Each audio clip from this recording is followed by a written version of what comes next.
So Mike Hobbit sent out a newsletter this week, and in there he included a prayer of T.F. Torrance's, which I thought we might use to begin our session today. It reads, Almighty God, creator of all things visible and invisible, you have planted man in the midst of the universe to inquire into the mysteries of its being, to enjoy the beauty of its structures, and to be the agent of its disclosure. Continue to send upon us in this university the light that comes from above, that in all the sciences and arts we pursue together, wonder and research and humility and learning, joy and discovery and the knowledge of things temporal may lead us to desire the truth that is eternal and to adore the perfection which you yourself are, through Jesus Christ our Lord. Amen. Amen. Amen.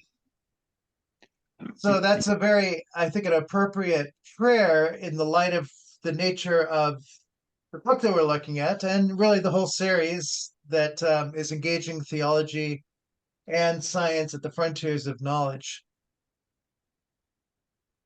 So, Bill, did you get a copy of this book from anywhere? No, our system is still struggling to get back up to 100%. And Right. so we are limited on out of system Yeah. borrows. Yeah. So, Right. but there is a digital copy on archive.org. Oh, there is. Yeah, but I haven't. It's it's not the same as hard copies, so it's a little awkward. The words are mostly the same, but it is a bit different. Yeah. I hope so. Right. So I'm working in getting Church Dogmatics 3 of the Karl Barth's Church Dogmatics for Everyone. And I put something in the chat there that is a quote out of that book. This is Barth's, but I think it's an interesting echo in terms of today's conversation. Barth uses living things as an echo of the ruling of God.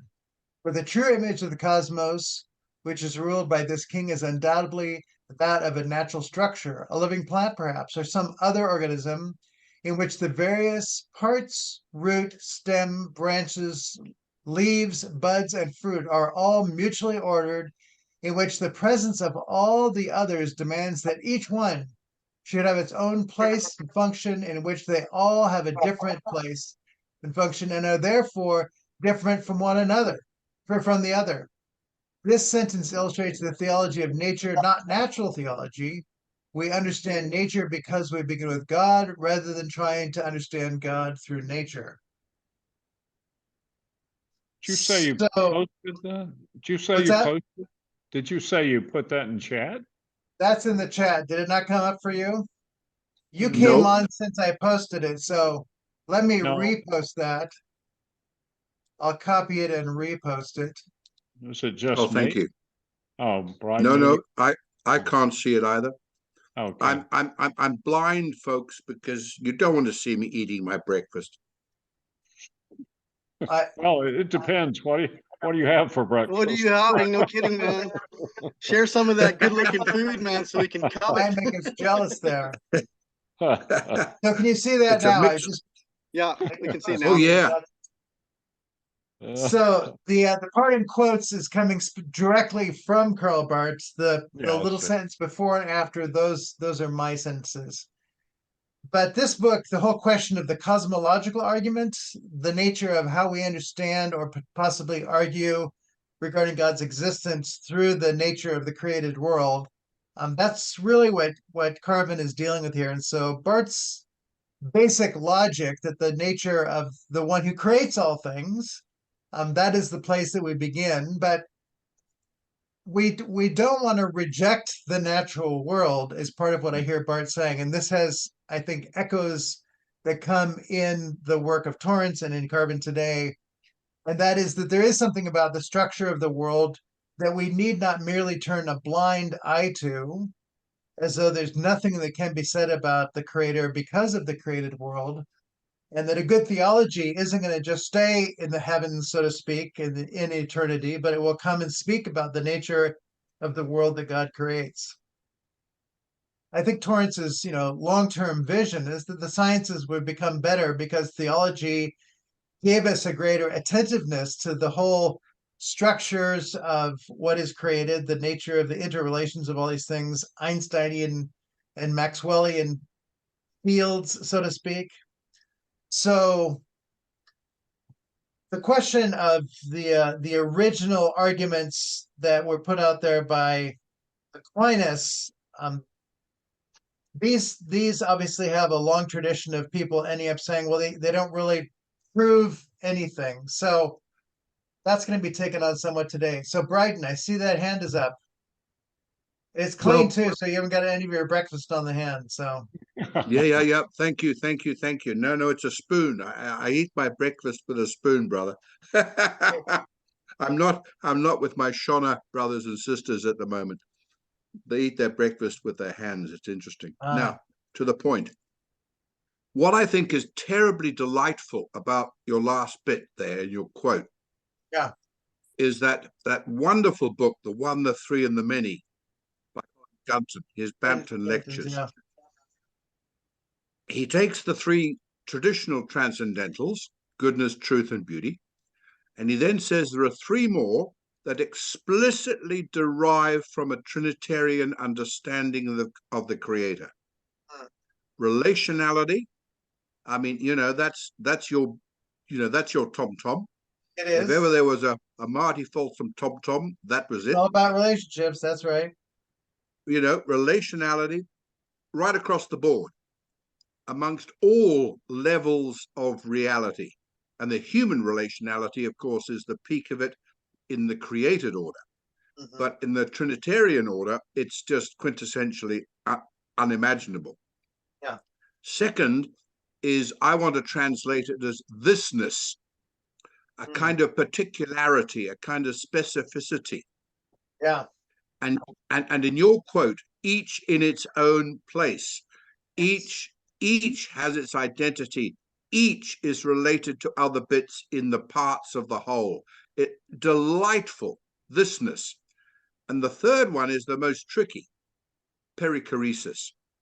There's an interpenetration, a coherence that establishes a unique kind of wholeness that, of course, ecology is very fond of now pointing out. Yeah. But you can only really get to the bottom of this interrelatedness through perichoresis.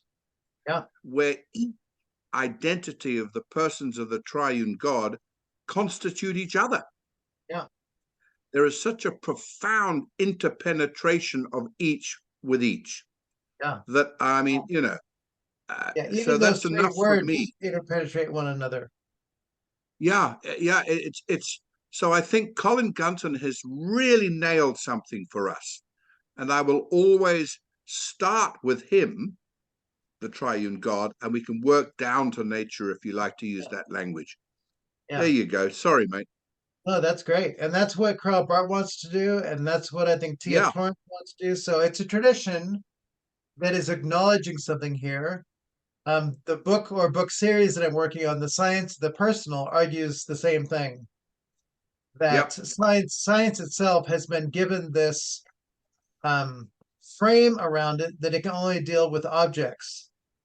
And that the nature of what Barth and Torrance said is, no, reality includes persons as persons, hence relationality and the particularity of each person. I mean, we're kind of lazy at not wanting to do the work because we don't want anybody to tell us in their science of persons that we're doing it wrong or right. And so we just kind of seem to turn a blind eye and say humans are just too complex. And it's like, so what are you doing studying the far side of the universe and the microcosm that goes beyond what most of us can even imagine? That's not complex, but the human is. They're sitting right in front of you. I mean, look at them. That's your family. I mean, so part of the nature of what Gunton is doing here is he's bringing in categories that arise theologically in the tradition that we're looking at that say this is all worth paying attention to.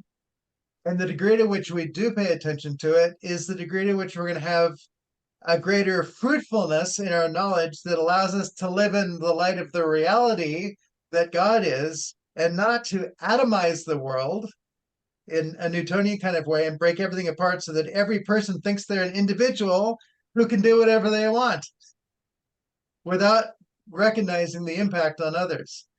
So, I mean, the theological and social and political implications of all this are huge, aren't they? Dwayne, Yeah. I see that hand. Yeah, that brings to mind Carrie's talk, a long time ago there in Scotland, but that layering that Tom talks about, and that's how, where the layer above its meaning is, or the layer below what's above, the meaning is determined by the above looking down. Yeah. And then there's a mediatorial point there. In order for us to look up, we need the true heavenly man to look skyward and beyond in the heavenly realms. But as man is given dominion, we have that capacity to look down, and we can interpret and understand the meaning of order. But that's the fundamental problem, is that, our lives are so chaotic, and it's one thing to look at the evolution of the tree going from green bud to flowering to to the tree in the fall turning the leaves and color. Well, that you can watch, what's the word, time-lapse photography. Yeah. But the chaos you could create by making your own choices in the moral dimension of reality that affect things and infect things, who can keep track? Because once you sin, you're off the track, and there's no way you can know, eh? Yeah. So that's the problem, where people don't have the capacity to know themselves, and then the quagmire of how, like we talked about this earlier, the fact that God made us all unique. Because I've been spending a lot of time thinking about that, because that's where science has a problem, because it's the uniqueness of someone like Tom or Einstein or Niels Bohr, or these people that have this capacity where they see it's there all the time what you're looking at, but yet your eyes don't see truly what's there. Yeah. But that only comes through your own creativity, your own wonder, like these adjectives that describe how you're interacting with the creation, and Tom's prayer, like the wonder, like you lose that wonder to inquire, like why someone decides to follow a ladybug when they're a kid, and all of a sudden they become this great insectologist or whatever. They Yeah. found the meaning of the purpose of the ladybug. It's like, wow, who could have known? Yeah. Which is so much part of Einstein's whole attitude towards science, that it is merely a clarification with wonder of our everyday kind of knowledge. So absolutely. Brighton, I see you've got your hand up again. I want to nail something about temporality because of what you said in your opening remarks and what Wayne has just said.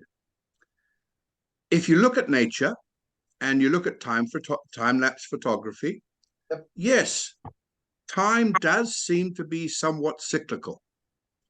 This fabulous Lion King circle of life stuff, there it is, popularized to the nth degree. And you go to Japan and it's all round you. You go to India, it's all round you. Temporality is cyclical. The myth of the eternal return, Mircea Eliade, full stop, nailed it, right. Along comes cosmology, and we seem to think there's an origin to our universe. We seem to think that it is precariously balanced to create self-conscious, conscious, reflective creatures, the anthropic principle. It's going somewhere. There is teleology built into nature and history. And we really nail the differences between the West and the East if we focus on temporality. And you set it up so beautifully, Marty, with your Shinto Buddhist interrelation. And I think as Christians in the 21st century, one of the key dynamics of interreligious dialogue is via temporality. Because the category of progress, well, that's now an interesting little notion out of the 19th century. Because is it progress that we degenerate our planet with pollution? Yeah. It's wonderful, I'd much rather live in the 21st century.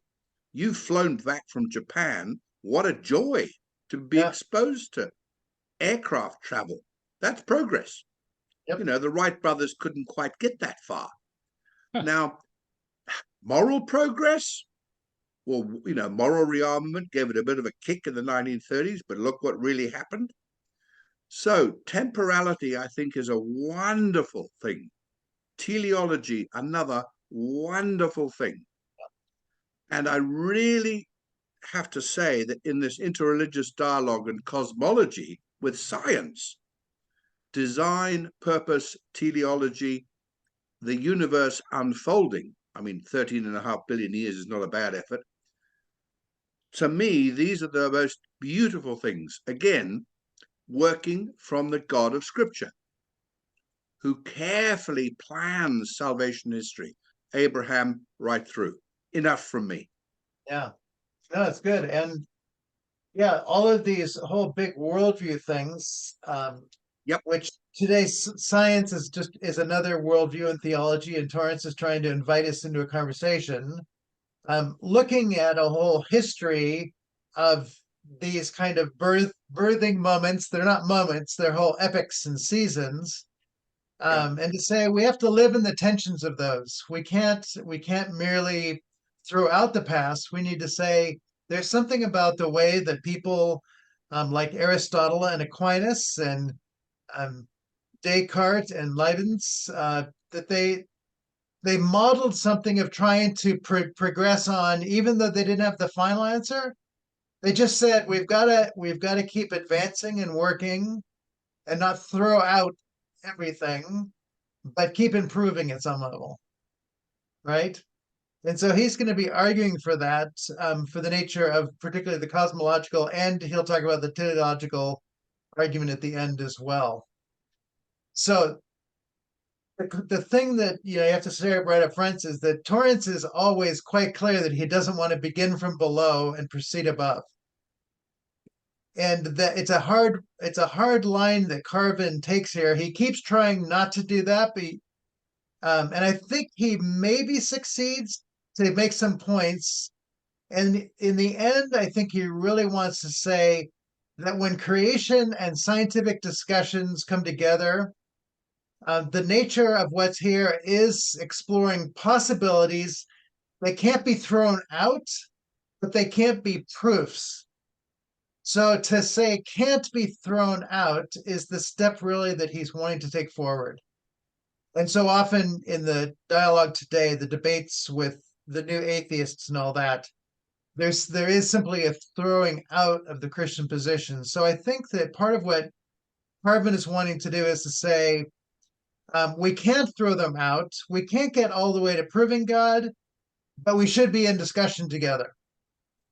I think that's the place that he's wanting to get. So in the broader agenda of Torrance's vision of theology and science at the frontiers of knowledge, that he's really saying, hey, we gotta talk about the success that we've had over the centuries because we were in conversation, and now is not the time to stop that conversation. We need to understand more, but let's not cut off particularly the theological aspect of that, because it seems as though, I think he would say, it's theology that really keeps us moving forward in the progress and not the pure science. So there is a hopefulness that's in there, which your comments, Bryden, just about the nature of understanding humanity, and Dwayne, your comments also, that if we end up with a world where everybody's an individual looking out for themselves, everyone an individual atomic self becomes an atomic bomb, that this blows everything apart in a sense, right? A culture that collapses by virtue of its lack of ability to stay together. So, Bill, you've got a comment there. For more regarding temporality, see The Lion, the Dove, and the Lamb by, who's this guy? Bryden Oh, yeah, Black? yeah. Oh, yeah. Or Or asking for a copy of his essay. As he puts it, prepare to enter possibly choppy waters. Yeah, that's why I go through the air. Though it's a little choppy sometimes there too, but I expected a check in the mail, Bryden. Hey, brother, just charge it to the eternal bank account. So in the opening statement on my handout, and hopefully you all got the handout, the 10th book in the Theology and Science at the Frontiers of Knowledge series explores the cosmological argument for God, looking through and beyond Aquinas and Leibniz to discuss why this universe, and the this, Brian, this was the middle of your 2 points. I mean, the this is the most profound word in this book, right? Why this universe exists as viewed against the background of scientific theory. So the nature of thisness, that is the particularity. So the other line that shows up often in this book is the question, why is there something rather than nothing? And the way that that's put out. And he says, in the end, that doesn't get us where we need to get. But if we move to why do we have this world instead of another world, that introduces particularity. Why do we have this particular world and not some other? Why is it the way that it particularly is as an ordered world? And you can see that that particularizing moves into what it is that Gunton is talking about, that now science has a role to argue within and to explain something. My own dad, before he died, I remember saying, questions like, why is there something instead of nothing? I don't have time for it. I want to teach kids about electricity and the wind and rocks. I don't have time for those quote unquote meaningless kind of questions that we can't answer. And at some level, it may be meaningless, but to say when theology steps up and says, but why do we have this world and not another? Why is there order? It does, in some sense, put the weight of a question that allows for the possibility that there is an orderer who has made it such. And so my dad, I remember him also saying, the fact that, there are countless numbers of mutations and all of that progresses and goes on. So we get the world that we have, that all makes sense to me. But the book really raised the question, well, you don't get mutations unless you have DNA, which is an information system. Where did that come from? You have a ordered system that mutates and gets something. Okay. But you're just starting at the place where there's already orderliness in place and not giving an explanation for that. So the question that this book addresses, why do we have this world and not another, is really getting at that. There's in my book, Face to Face, Volume 3, Chapter 6 is on sleight of hand, and how quickly we point to the thing that seems to give our argument without paying attention to all the things that are implied that even allow that discussion to be had. And the nature of order is one of those things. And for T.F. Torrance, divine and contingent order is certainly going to be in the background of all that's being talked about in this book. Orderliness is something that must be dealt with, and I think can't be denied. And you're right, Dwayne, that Carrie often will go to the question of the nature of orderliness and contingency rather than necessity or chance. Those are the alternatives in a world that doesn't want to deal with the potential for the possibility of a ordered, divinely ordered cosmos. So just reading from the last part of the general foreword, again, T.F. Torrance in every one of the books in this series writes this kind of final paragraph about the person who is writing this book. So Dr. Walter P. Carvin, the author of this work, has been interested in the relation between science and theology since his student days at Wheaton College, Illinois. So you've got an American here. And Wheaton is, it's not the far, far right, but it's certainly part of American evangelicalism, right? And the University of Pennsylvania, which you would know more about that. Bill, probably what the character of Pennsylvania. No, okay. He's the graduate of Eastern Baptist Seminary. Whenever you see Baptist, you always go, that's interesting. And at Princeton Theological Seminary, which Torrance probably met him there, where he took his doctorate under the direction of Professor Charles Gillespie of Princeton University. Well, he has been pastor at several churches in New Jersey, which means he engaged a world where people live and act, and you have to be able to speak a language that is understandable. in New Jersey and New York, is currently the minister of First Baptist Church of Warren, Ohio. Back in 1980 something, 88. 88. So what was Ohio like in 1988? 88, I was in Cincinnati as an assistant pastor, I think. 88. Yeah. Yeah. So my world was Cincinnati. I'm not from this state, so Yeah. So, I mean, do you have a general sense? Was there a religious conservatism in 1988, or was the oh, world changing, or in Ohio? Yes, yes, indeed, it still is. it still is? Very Okay. very much so. Although there are here and there Presbyterian USA, PC USA churches that are, let's say, a little more enlightened than others. Are, what do they say? The Baptists who can read, the Presbyterians, or is that's the Methodist though? The Baptist who can read. Is that true? Oh, you naughty boy. Yeah. Yes. Actually, it just occurred to me, my habits wouldn't.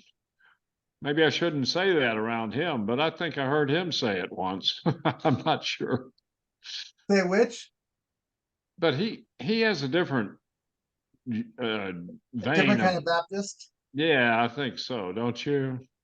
Yeah, Maybe. he is. I mean, he is more what I would call a traditional evangelical. He's concerned for the life of the church and a Yeah. personal walk with the person of Jesus. And yeah, I mean, his spirit Christology stuff is, wanting a fully dynamic theology, but that it also lives in people's lives. So, I mean, that Baptist intuition that this should all matter, the original sense of the Baptists as part of the Reformation period to say, we need to do something here, and it doesn't have to be the first thing, but to just go to church and not do something is not enough. That Baptists want active public life lived, that is part of the tradition. I think Mike stands in that tradition.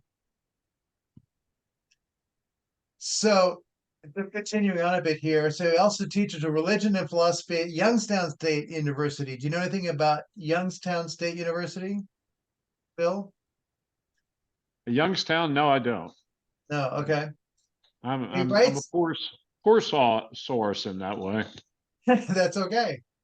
He writes as both a mathematical physicist and a theologian who is deeply concerned with the relation between scientific explanation and the knowledge of faith. It is an analytical rather than a constructive work in which he finds the biblical concept of creation out of nothing, the cosmological argument for God, and the science of cosmology to be closely related. So analyzing means he's going to go back and look at the history of the thought of the sciences of theology around the nature of how we understand the created world, and the cosmos. And he's going to attempt to make some arguments as to how theology works within that. So attention is focused particularly upon the thought of Aquinas against the background of Aristotelian cosmology as understood in the Latin West. And so there's some chapters on that. And Aristotelian cosmology is understood and upon the thought of Leibniz against the background of Cartesian mathematics and cosmology. And both of them are mathematicians at some level, though math is more than 2 + 2 = 4, of course. The questions of geometry and series and all these things come into play in this book.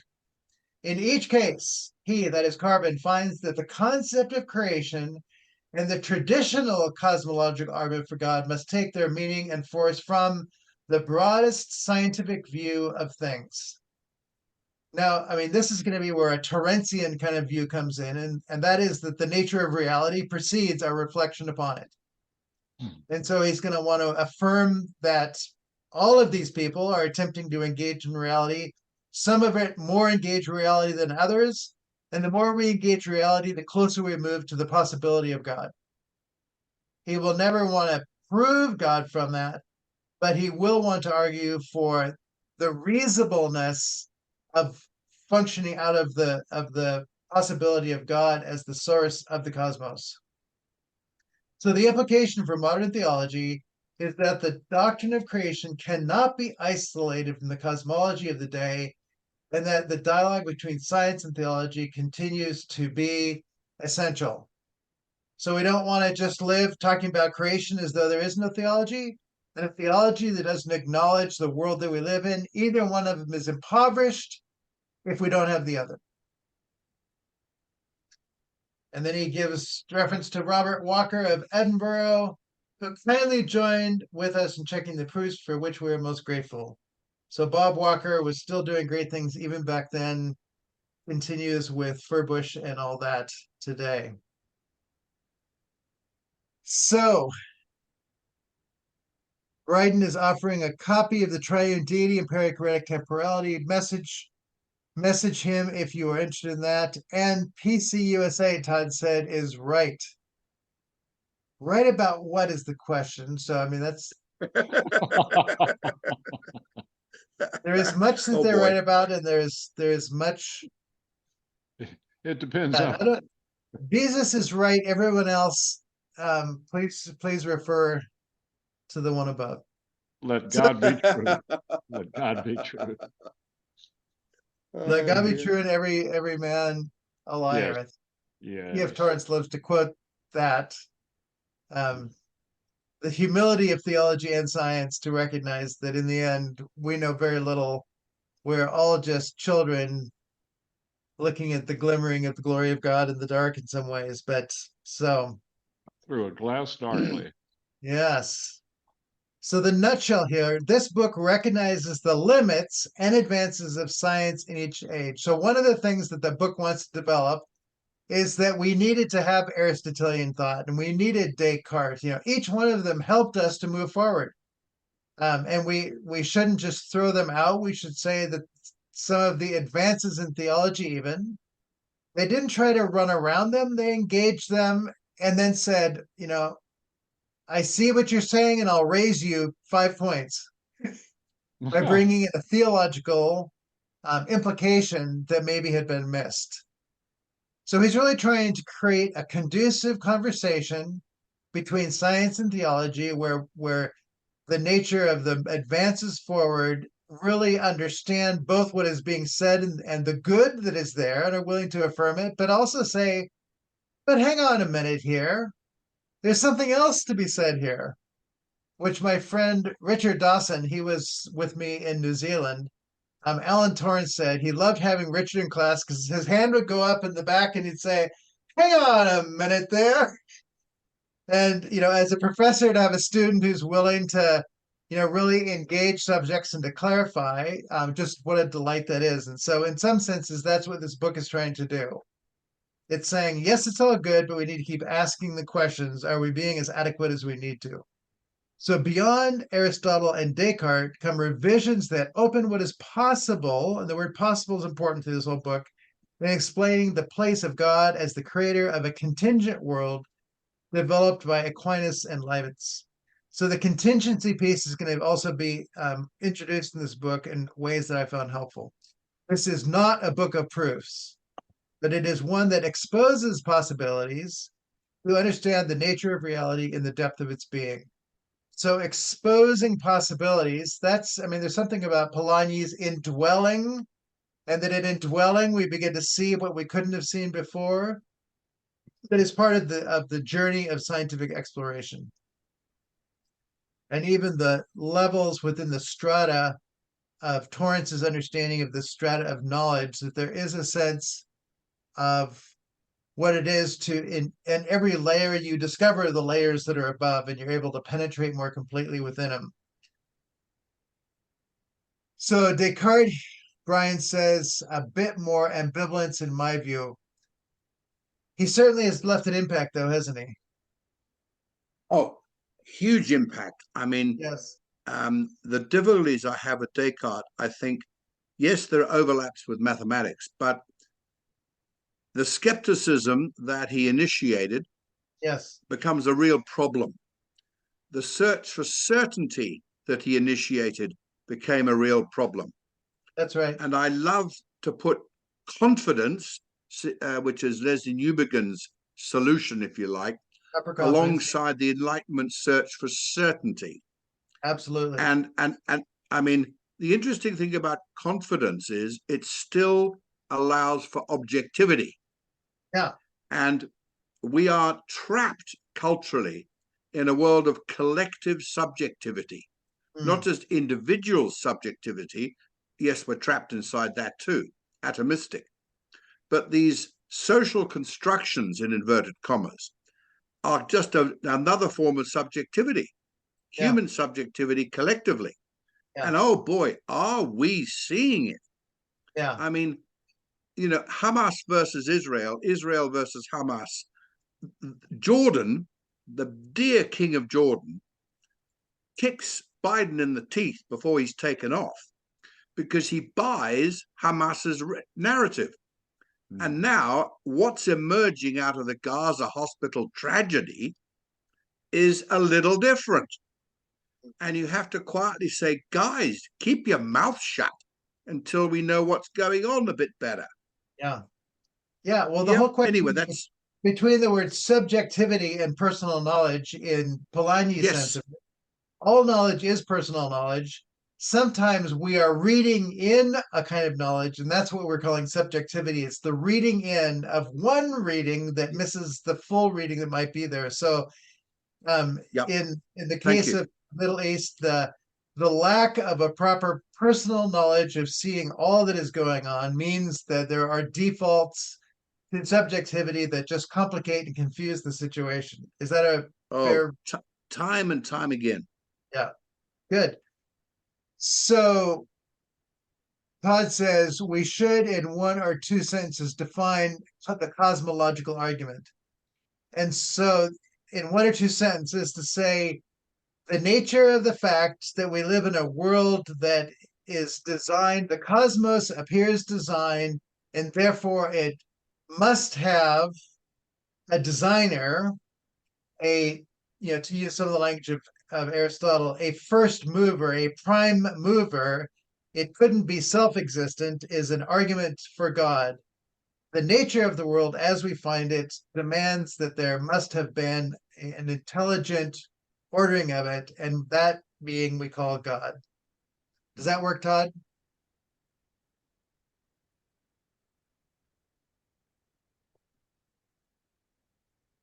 I'm sorry, I had a tough time getting to my microphone.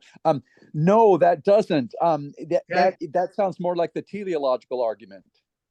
The teleological argument is the end towards which it works. And that's going to come up in the second part, that the nature of the world as we find it has built within it a directionality, that a tree grows to maturity, that there is design that moves toward something.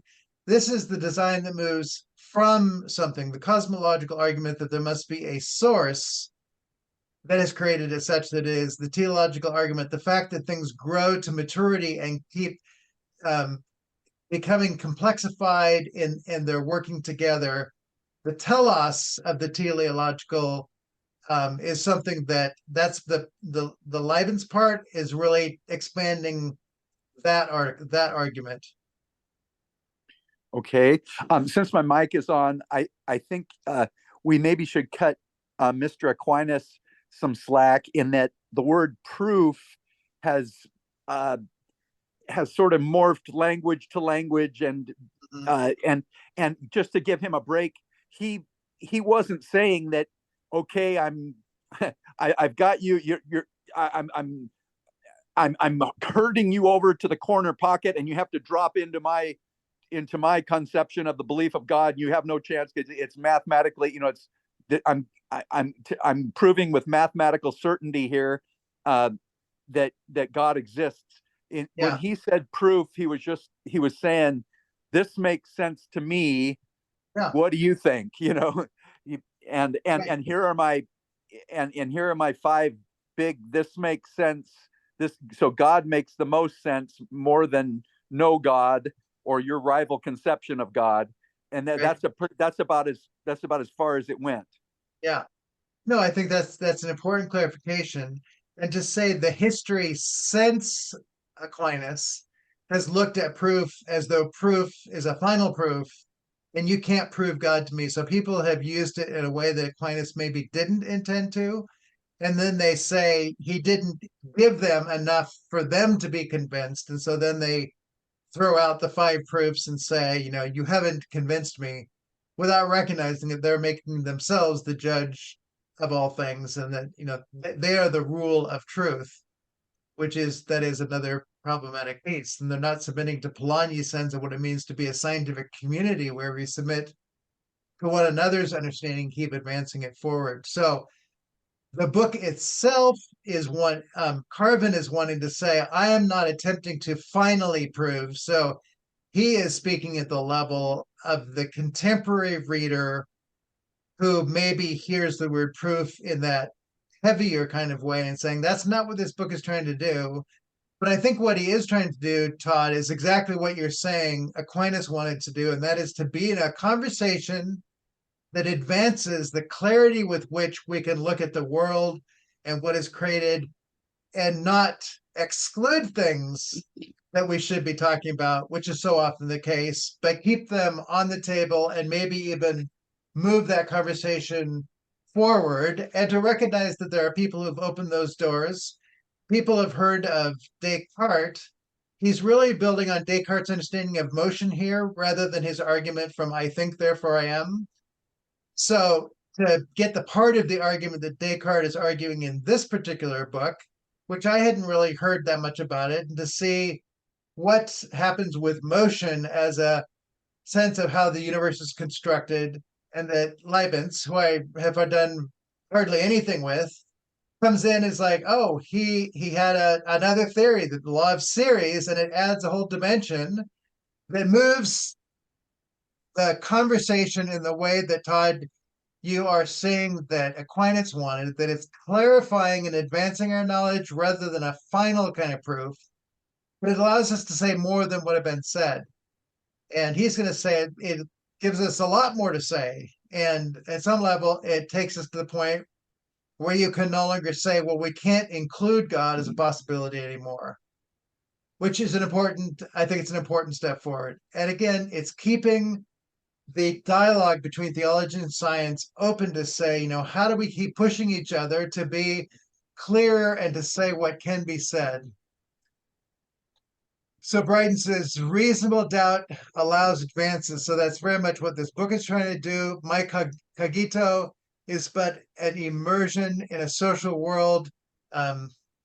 Peter, the Sacred Canopy? Peter Berger's book, The Sacred Canopy, that the nature of knowledge is, in a sense, a social construct. But via John McMurray, the construct may be true and we should hold it to, but there may be falsities. So we always need to be asking, is the construct true or not? And at some level, the scientific investigation is always asking, I hear what you're claiming. Can you show me that that's more likely to be true than this other way of thinking? So when you take that with McMurray to true emotions and false emotions, we've just thrown out emotions.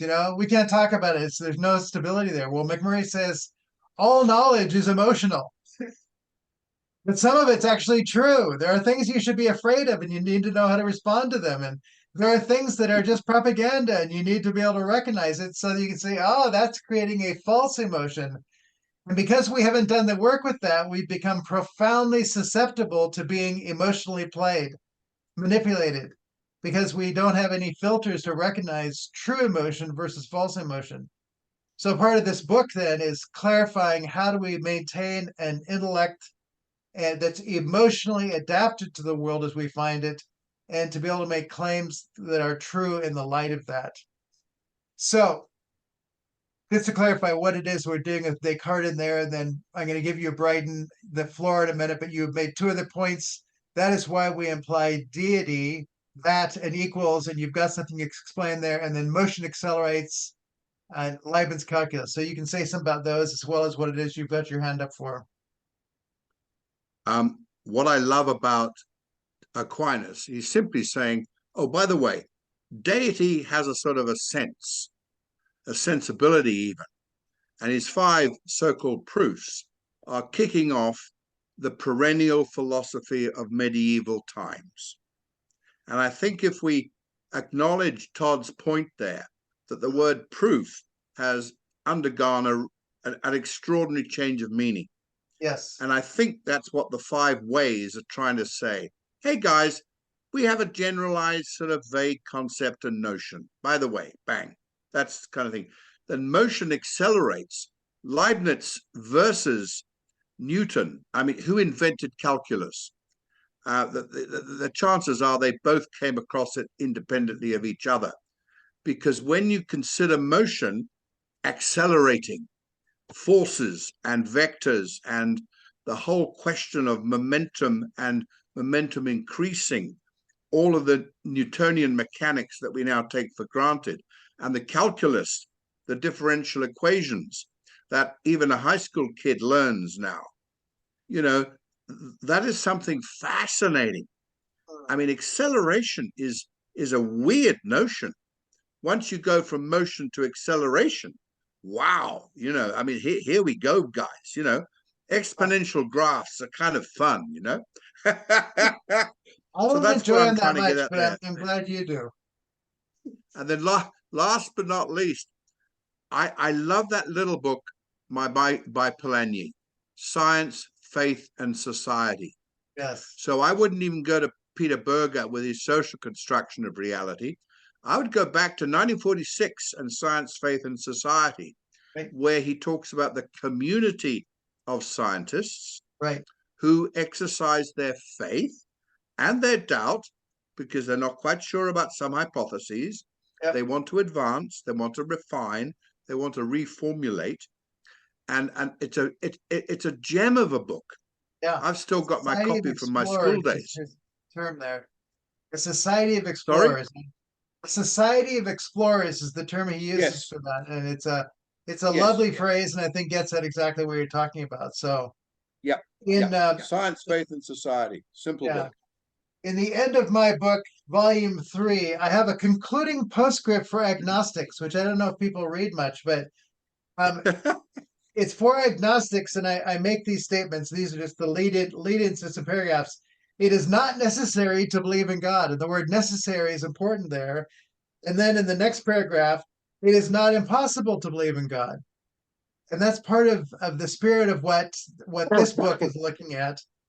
And then I go on the following page. It is possible to believe in the Christian God because God has made God itself known in Jesus Christ. I've skipped past what this book is doing, but to just say that there is this place of recognizing people can live lives without believing in God, and they do fairly well.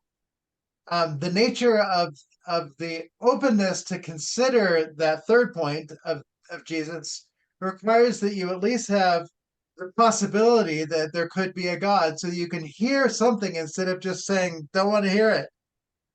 Right? And so this book lives in that space of saying, there's something that needs to be considered here. And if you're an agnostic, I don't know, the best thing to do is to be open to the possibility of knowing what you don't yet know. And so Carvin, I think, is trying to carve out the space, pun intended, for that conversation.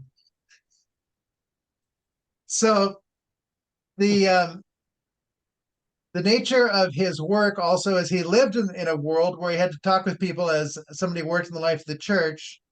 So he wanted to move for those people ahead, which again is very much of interest to me as well. So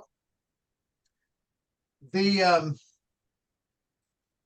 question then of creation and cosmology. So cosmology at one level in his first section, and I'm just looking at chapter 1.1a, what has science to do with theology? Science deals with observable, and theology with the unobservable is the way people tend to think about it, is what he's saying. One is abstract and one is immediately available. So when you get John McMurray in his Interpreting the Universe saying all knowledge begins with immediate experience, at one level you'd think he's talking about science, but he's ultimately talking about the person who does that, and he's going to really build a philosophical understanding of the person that by the end of Persons in Relation, he's going to get where this book says either there is a personal universe within which we are created as persons, or you have just nothing and we don't make any sense, and there's no reason for living as persons or acknowledging we are persons. So you have to decide this upfront question: what is the nature of the universe? And here in this section, what are we talking about when we talk about science and theology? By the end of the book, he's going to say, we're talking about the same thing from different perspectives, and we need to respect both perspectives and not deny either one or the other. And science has a tendency to deny theology. Theology often denies science because they see it as a competitor. So he's breaking down the wall of the impossibility of the conversation as much as anything else. So what is the relation of faith, reason, and proof? And he does use the word proof here. He doesn't spend a lot of time on the word proof. He does spend a lot of time on faith and reason. And I think in some ways he moves towards them being something similar. So point D, alternate systems of explanation in religion and science. So again, the title of the book, Creation and Scientific Explanation. So in Polanyian terms, all knowledge is the knowledge of persons is all personal knowledge. All explanation then is the explanation of humans who are persons. And so the question, what is their starting point, is going to be significant. And how do they make the claims that they do make as persons in a world, interpreting the world? So the role of interpretation, which is important for Polanyi and Torrance and all that. How do we interpret the world as we find it is one of the questions that is going to be raised then. So in concepts of creation, the relation of explanations is intimate in engaging the same thing. So the same thing is the cosmos. So the cosmos is there, it's huge. Each one of us is part of that cosmos. Where are we going to begin? That is a tricky question. So point F, we're looking to understand the whole of things. So again, with Einstein, with McMurray, with Karl Barth, all of them moved from the breaking the world apart where particular things are looked at, which Descartes in a sense did that with the I doubt everything else. I'm going to look at myself. I'm thinking, I think, therefore I am. That's a particularizing in a not helpful way because it's lost the whole. It's so searching for certain knowledge that it has broken the whole apart. So the pursuit that Carvin is looking for here is a Torrancean, Barthian kind of perspective, and that is, how do we understand the whole, and then we can understand parts within it. So the function of religion is salvation, he says. He doesn't explain what he means by salvation there, which would be an important question, I think. But it is dealing with what is and affirming belief in God as maker of heaven and earth. So the question of when one acknowledges that God is the maker of heaven and earth, to what degree does that bring someone into a place, a relation that one would call salvation? He doesn't unpack that, but it is an interesting question. We have so much in the quote unquote evangelical theology of our era that salvation is being saved from hell or saved from your tendency to sin or something like that, which becomes a very individualized question that does not have the same kind of force as what it is that Carvin's wanting to get at here in the relation between theology and science. So to say, if theology does do something proper, science will serve theology by providing ways to live in the world that God creates, live in the cosmos in a way that are true to the honor that God gives it, and that science helps to serve in that. When religion takes people away from doing science, it does a disservice because we have to live as humans in the world and take care of it and one another. So the religious sense that we have to resist science, as I think Jeremy Bigby says, I'm glad I live now. There's hospitals and ways of healing bodies and moving around and keeping warm. Science has given us much, so we have to be very careful in this path of wisdom here. So the nature of the relation between science and theology for many people is still difficult. And I think Mike has said in New Zealand that generally It's not that there's a battle between theology and science, it's pure apathy. Neither really cares about another. The scientists don't care about religion, and the religious don't care about science. And in the United States, where you are, there are some places where it's apathy. There are other places where it's loggerheads. Yeah. So we are part of the voices that are attempting to ignite the conversation, as Torrance was attempting to do with this series. So creation ex nihilo means entirely dependent upon God. God makes something out of nothing. The Father sends the Son to relate to the world made by him. That is the whole history of the creator, then is also the sustainer who providentially oversees the cosmos as it is. That's what Christian theology is going to do. Christian theology is compatible with, but not necessary to scientific explanation.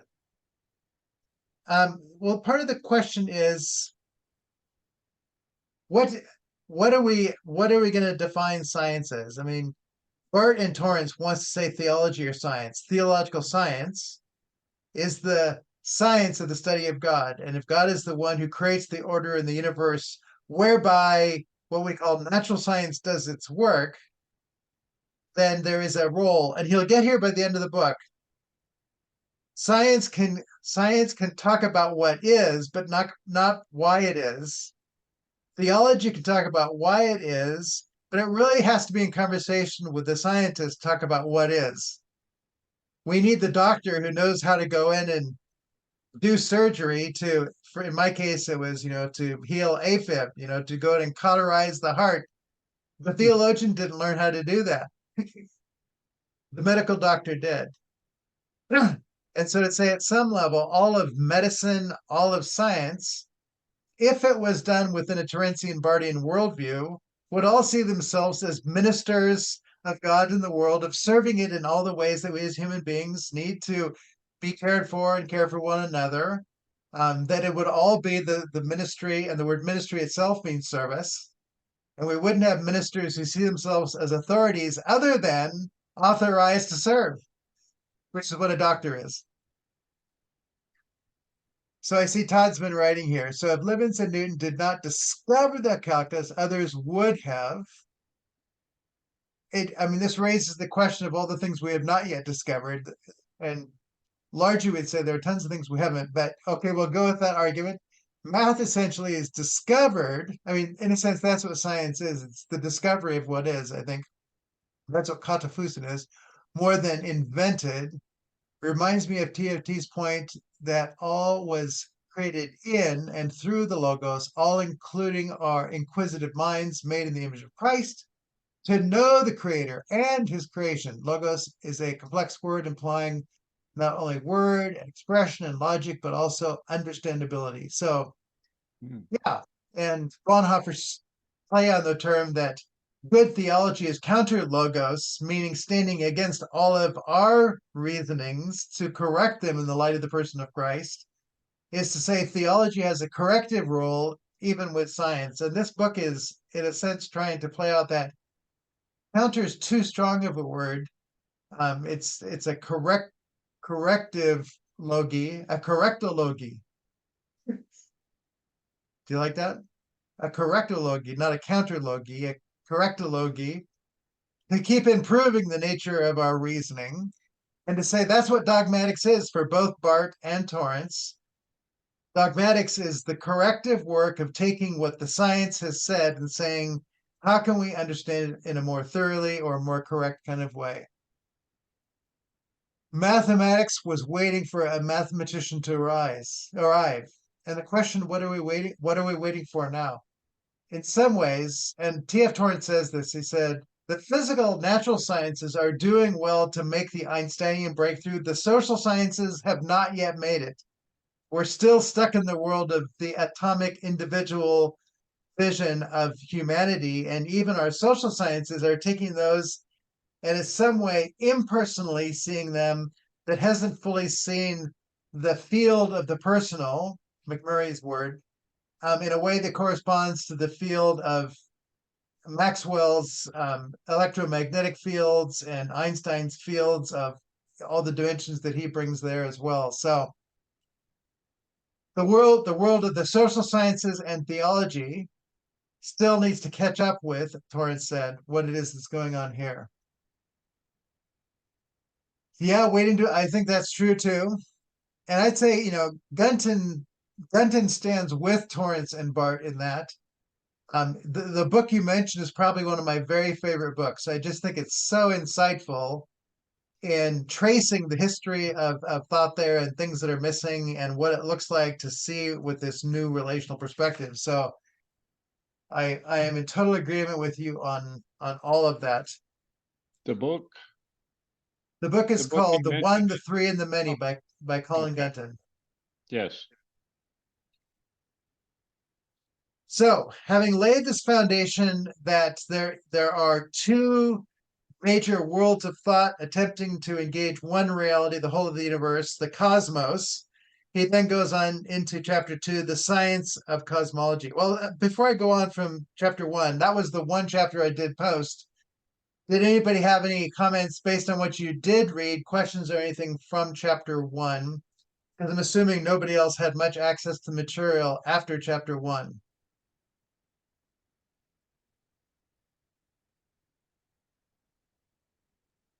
Bueller. What's that? Bueller. Bueller? Ferris Bueller. Bueller's Day Off?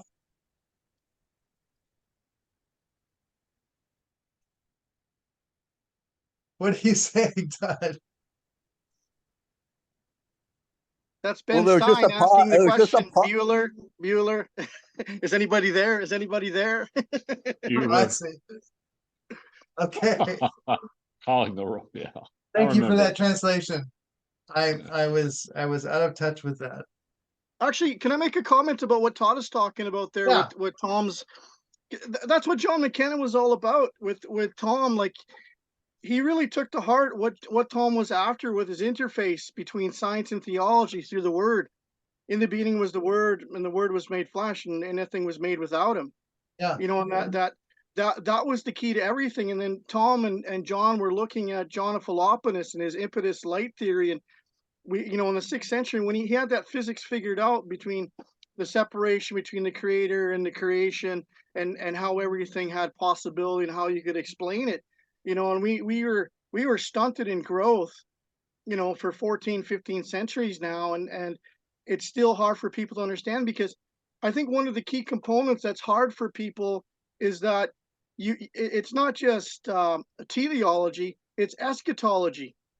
And then eschatology is not a thing, it's a person. He's the one who mediates knowledge of the creation as the second Adam. And until you have science wanting to become priests, and until you have theologians wanting to become priests of creation, the priest of creation of priest, the priest of creation, those two beings go together. It's a way of ontological being that is mediated through the knowledge of triune God, whom reveals the Father, who's the maker and lover of all. And he gave us a son to show his love and the light to, because it's like we were saying, like, how do we make these progressive movements in history of thought or ideas? It's through the Word. It's because that person was born from the foundation of the world to be the mover into the history of time.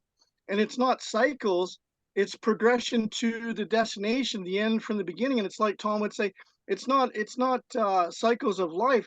We're moving towards a hermeneutical spiral where we're lifting off the ground to meet the descension of the one who knows the meaning of everything. And we're rising up to meet him in the air, and then we'll ever be with the Lord. Then everything is going to begin to make sense. Until then, we're still struggling in the dark, like Bill was been talking about.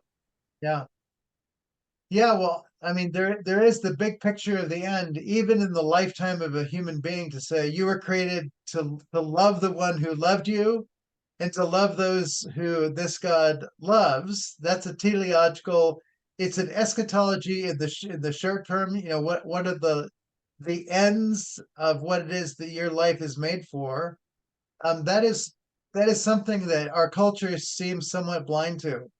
The end is self-serving happiness, my happiness, not others' happiness. I mean, so we're losing even the immediacy of eschatology, not to mention the eschatology of the cosmos. So at every level, we've taken our eyes off the road and the steering wheel, and chaos is kind of the logical outcome of all that, I guess. Okay, so I'm going on to chapter 2, the science of cosmology, which is explaining everything. Cosmology is explaining everything as it is, the world, with a possible science. So the relation of the actuality of creation to our concept of creation, this has been a history of investigation. So in this first chapter, he talks about the relationship of the world of the Bible and the world of Babylonian science. They had a cosmology. They had a sense that the world was created. They had a sense that there was orderliness. They just gave it to gods and monsters and other things. And so his argument in this first chapter is the Bible doesn't throw out all of that, or it doesn't take as its task to say they're all wrong. It simply presents, yes, there is a beginning, but it's a beginning by virtue of a personal God who creates. The Genesis account's going to give us that. And the rest of the Bible is going to work with that actuality and not project these mythological, obviously not true things, but will present what maybe Torrance will call a realistic science of the world, even starting in Genesis. And that the whole nature of the world from Genesis with the 7 days of creation is ordered. The cosmos is ordered, that the nature of what is going to be built on later in medieval and later theology is going to work with a rational picture of the world, because the Bible presents a rational world that didn't stomp all over the Babylonians. It just said, you're right, there's a beginning, you're right, there's an order. Now let me tell you the one who's the source of that. So it's, I see your game, let me up you one and take you closer to reality. So acknowledging and clarifying is part of the process then of the relation between science and theology as it moves on. The Bampton Lectures, you're saying that's what the one, the three, and the many was the Bampton Lectures? Yeah, 1992. Yes. And the reference to 1 Corinthians 13, was there a point you were wanting to draw from that? Love chapter. It is the love chapter. Oh, well, Bill loves the mirror and the darkness bit. And that's cool. I mean, that's okay. It's true.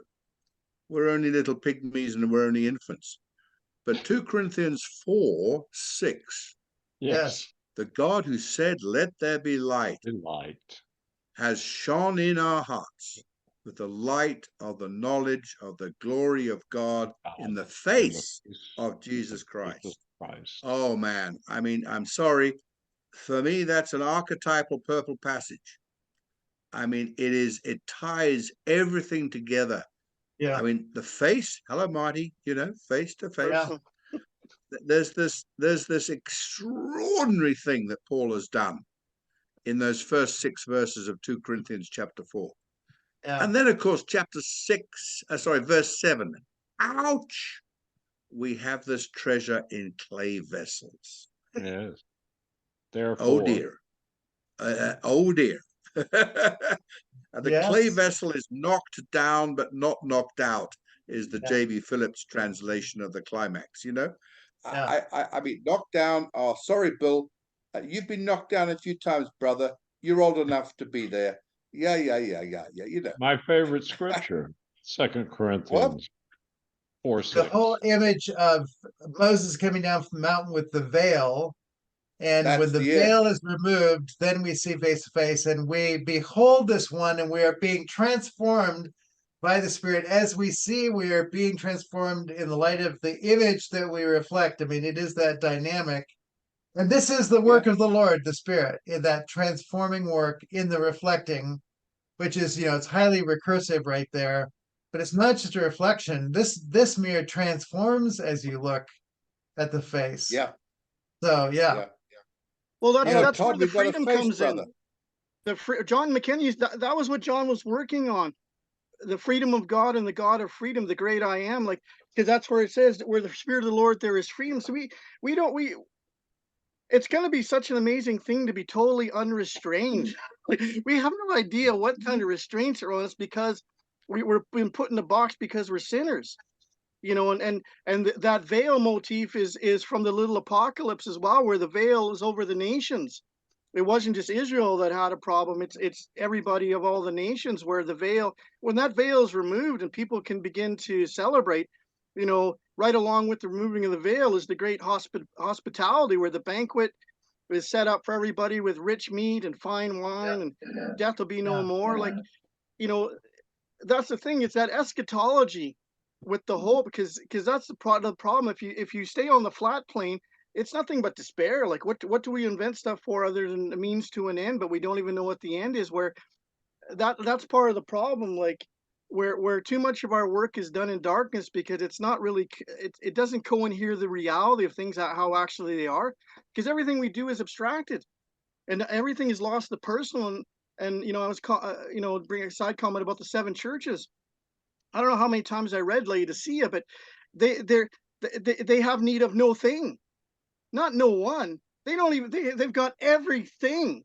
Our culture is so thingified, reified, rockified that it has no capacity for relationship. And Jesus banging on the door, I'll come in and it's with you. It's like, they don't want personal. They've got everything you need. But they need to go through fire so they can see, and they can recognize that they're naked and you're ugly. Looking at that, even in that mirror that's you're looking at darkly with the polished bronze or brass or whatever it was, you're not that attractive, brother. But where the Spirit of the Lord is, there is freedom, and where the Spirit is here today, there is freedom, and the light does shine in the darkness and has shown in the darkness. So we tend to think of the removal of constraint as a future thing, but the Spirit has come, and we are set free. You shall know the truth, and the truth will set you free. And the truth is a person, and by knowing Him, freedom comes to us here and now. The constraint is shed, even in the present. Yes. So just going back to the handout here, then the whole nature of the development of theology then built from this biblical world in a medieval world that held a rational picture based on a biblical view, that wasn't denying, but was in fact facilitating an ordered understanding of the world. That meant some of the great beers and wines and other things in the world were developed in monasteries. And you know, we had genetics, I think, wasn't that done in a monastery, where we came to understand the sweet pea and the nature of genetics? Is that right? You don't know. Okay. I think that that the world of monastery and the coming of universities was largely those who wanted to learn more, created places of learning that had a theological motivation for them, because there was an orderly world to be understood as God's world, and the medieval world blossomed into the Renaissance and on into the Reformation world with that energy that came from a biblical vision of the world, that gave a scientific foundation worldview to be built upon. So in Babylon and the Bible, there is a cosmology, a total scheme of things. Babylon worked by observing the world as it saw it and interpreting the relation of heaven and earth from the earth. The Bible affirms a cosmos made by God, who gives it meaning in relation to heaven and earth. So it's working from the vision of God, who's the creator, rather than from the earth, which again, this is going to be the pairing that everything is going to play out. Where do you begin? Do you begin with earth and go to God, or do you begin with God and understand the nature of the cosmos in light of God? Both observe the cosmos. The Bible affirms it as a creative act of God, which is no small distinction. So faith is not tied to a cosmology, Carvin's going to say. In every era, it accepts the cosmology as it reigns, but then expands beyond it with theological insight. And so here you have a Polanyian, Torrancean, Bardian seeing beyond. Even Einstein, as a Jew, is looking beyond, and also Martin Buber as a Jew. I mean, these are people who are looking beyond the current mode of things and thinking with theological eyes to see more of the cosmos and the nature of the persons within it that is being seen. So the chapter 2 closes then, or chapter 1 closes. If the nature of theology is it functioned in the ancient world with its Babylonian foundation, it functioned in the medieval world with its Aristotelian foundation, it functions in the modern world with Leibniz with a Cartesian foundation, and he's in a sense saying we're still in the place today where the nature of the role of the worldview in which we live that has discarded God in many ways, we still need to recognize science still is doing a service. And we need to say, I see the service you do, but we need to see more. And that's what theology has to provide. Chapter 2 then is going to survey the world of Aristotle and his view of nature. And again, the main point is that Aristotle saw that there's movement, there's motion in the world. And from that, he's going to argue that if there's motion, there must have been somebody that had that caused the first motion. So everything develops with a common sense view, which again, that's point A, 1A of chapter 2. And it then focuses on change. If there's change on becoming something, he calls that motion. Therefore, everything that we see as the cosmos must have come through some process of motion. And if we go all the way back with that motion to the starting point, that is going to be the unmoved mover, the beginning of all things. Right? And you look like you're lost. You're on mute. I'm cheating. I'm skipping ahead. Oh, are you? Okay, I see. That's Sorry. fine. You can cheat. That's okay. So, so the whole nature of the telos of nature is it's nature's way of moving towards a matured end. So teleology, thought again, is this whole sense we have a cosmology that sees the structure that comes from an unmoved mover, and a teleology that moves towards an end that is a developed, matured end. And the illustration of trees and all those things are used as the nature of that motion moving as part of a teleological web, growing, developing into what it becomes. The major point 2 then, Aristotle introduces the prime mover who starts the first movement. So there is an implied God kind of character within what it is that's going on here. Point G, the prime mover is necessary, a necessary being for existence, or there would be no motion. So there's a kind of a necessity that works within the Aristotelian system. Plato begins with it, not with just things in motion. He begins in the mind, the nature of the world of forms. Everything is the perfect form of things. Aristotle explains things in terms of the nature of things that move and the ends towards which they move, cosmological, teleological. So it's part of the world that's going to be playing out in everything that follows as well, that there are going to be people who have ideas, abstract ideas that help see things, but then there are those who attend to the givenness of the nature of reality. And again, this is played out very well in Colin Gunton's The One, the Three, Many, plays out Parmenides and who's the other one? Heraclides. Heraclides, that's right. So there are basic starting points in what moves and what doesn't move, and the way these things develop into the structures that are there. And so the nature of what Torrance is always going to call the great duality, the world of the mind and the world of body and material, those are implicit in Plato and Aristotle. Plato is clearly the world of the mind. Aristotle is clearly the world of the material.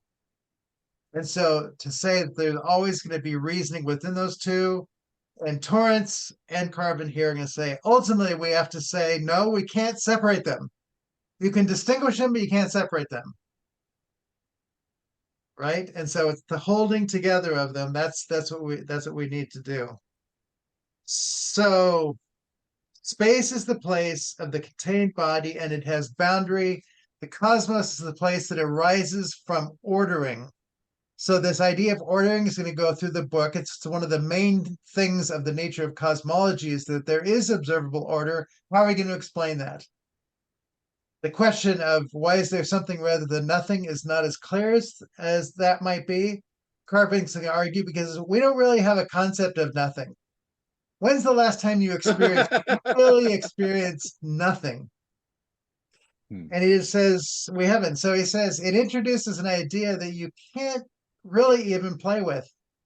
All we have is the something. So he's going to say good science is going to deal with what is actually the something instead of the nothing, the possibility of nothing. So on to, well, actually a point, and for Genesis and Aristotle, the world is bounded, picturable, rational, and a whole. So he's saying, thank you, Aristotle. You gave us a world. It's bounded, it's picturable, it's rational, it's whole. We can work with that. Now let's fill out the picture some more. Right? So it's a matter of don't throw out before you've acknowledged advances that can be made. And again, in the book,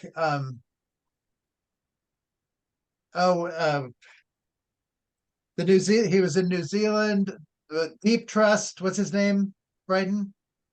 His book on the history of science. Come on. Yes. Hunter, was it? Was it Hunter? It wasn't Hunter, but it's anyway, he talked about up until the time of Christianity, the mythological worldview. Harold Turner. There it is. Harold Turner. It's a brilliant book. Yeah, Harold Turner, brilliant book. He just talks about the impossibility in other world religions and the mythology of the ancient world to create what it is that Christianity gave as the very foundation for science itself. And that at some level is the point that is here, is that there is this coming into rationality and the acknowledgement of an orderly world, that the nature of the biblical world provided that which provided the possibility of science. So chapter 3, Thomas Aquinas, from the world to God. So Aquinas is working with the worldview that is in place at some level, but transitioning on, attempting to relate faith in the creator to the cosmos derived from science. So again, he has a discussion in this with Aquinas attempting to build and take a view of the world that it's orderly and all that, and from that to say something about the nature of the possibility of God. Motion needs explaining, and in the end, for Aquinas, God is the best explanation for that. But it is working from the world to God. In point 2 of chapter 3, there are contingents. To be contingent is to depend upon another being over against nothingness. So to introduce the idea that when you say, why is there nothing rather than something, it's a bit abstract, but when you say, why did this thing happen instead of this other thing happen? That is the language of contingents now. Anything else could have happened, another thing could have happened, which is not dealing with nothings.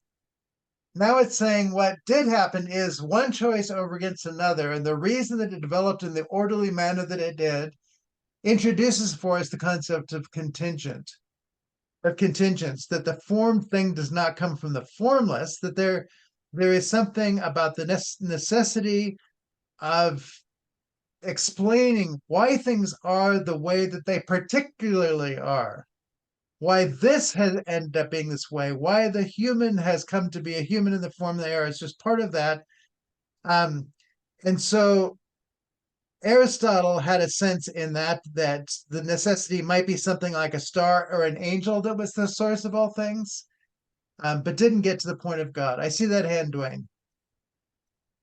Yeah, contingency. That's the key word.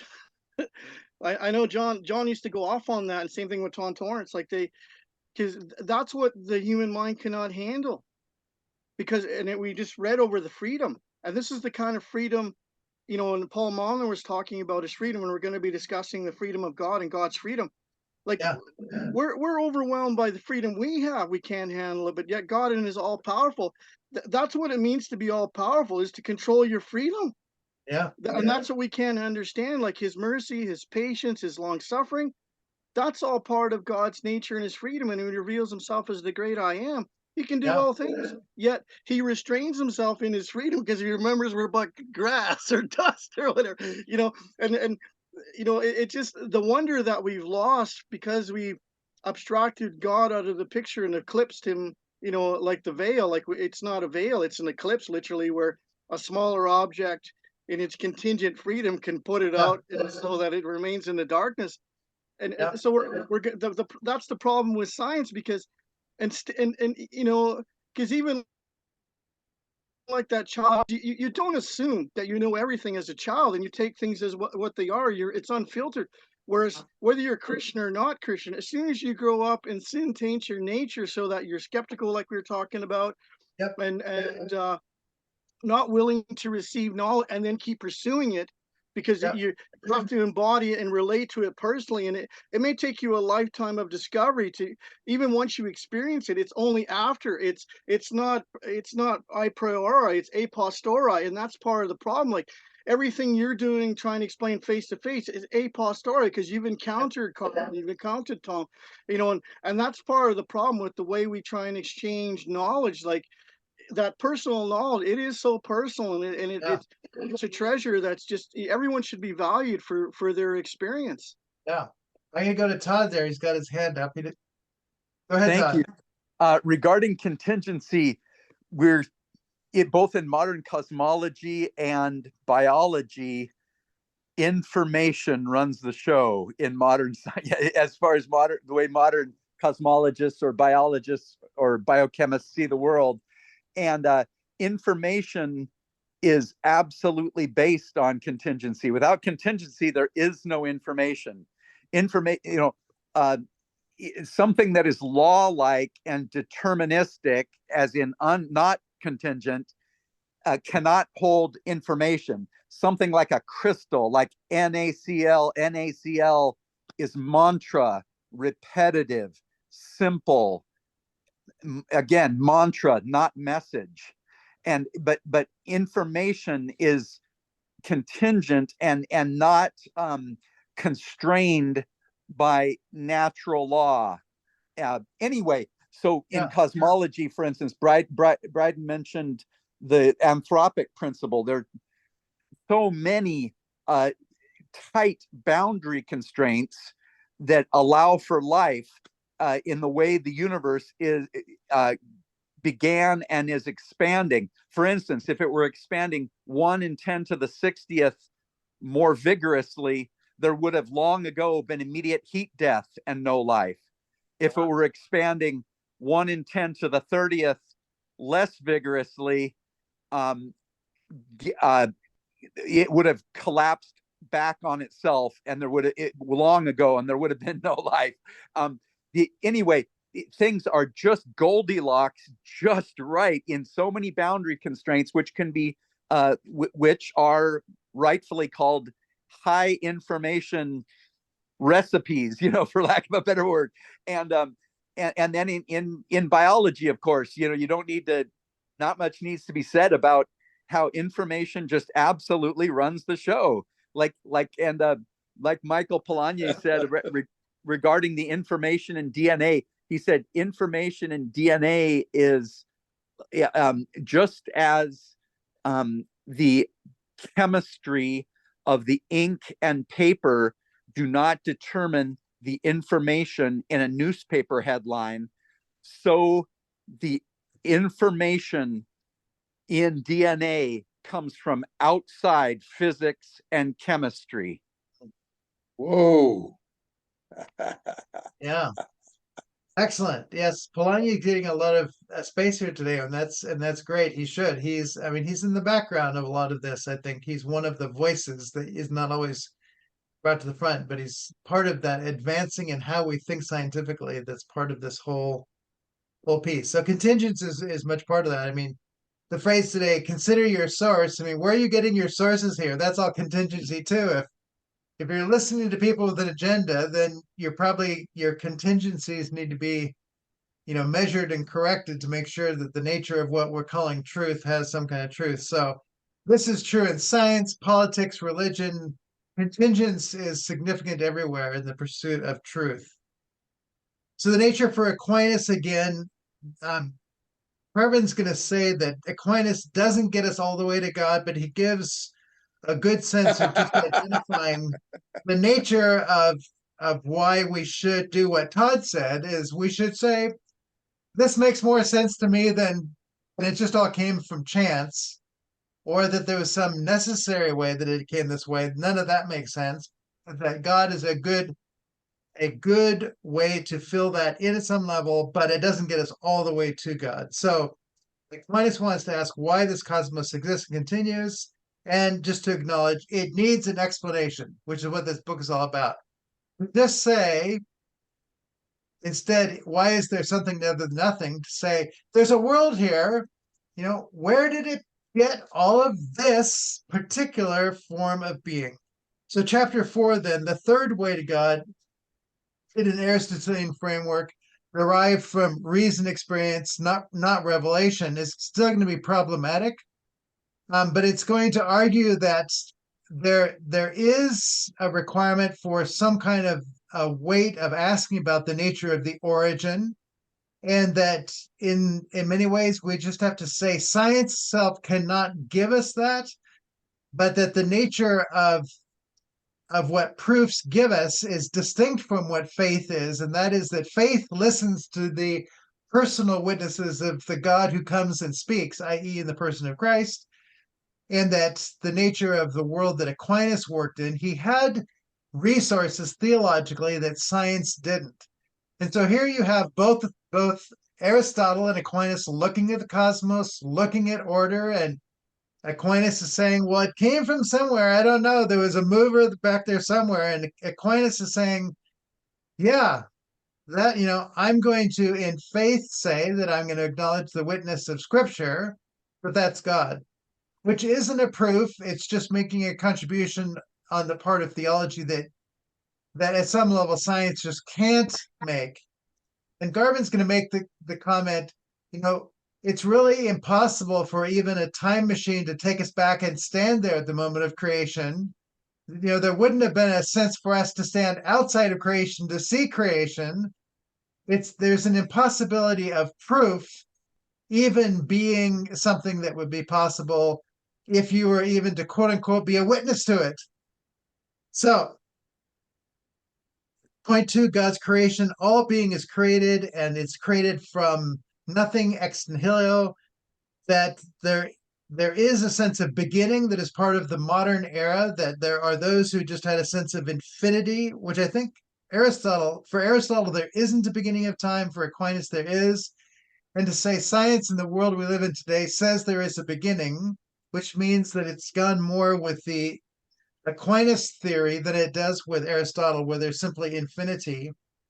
But the nature of time as part of the world, that it's a created thing, it's not independent, it's interdependent, and the creation lives in relation to that world. And he uses an illustration of a time machine as an illustration that I just mentioned of, you can't go back there and stand outside of time to look at it. That's a God position, and now you're arguing for God.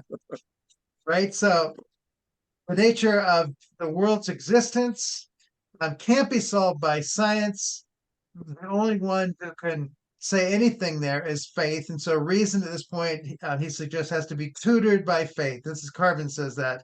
We accept the world as it is with reason and science. Theology tells us why we have this world.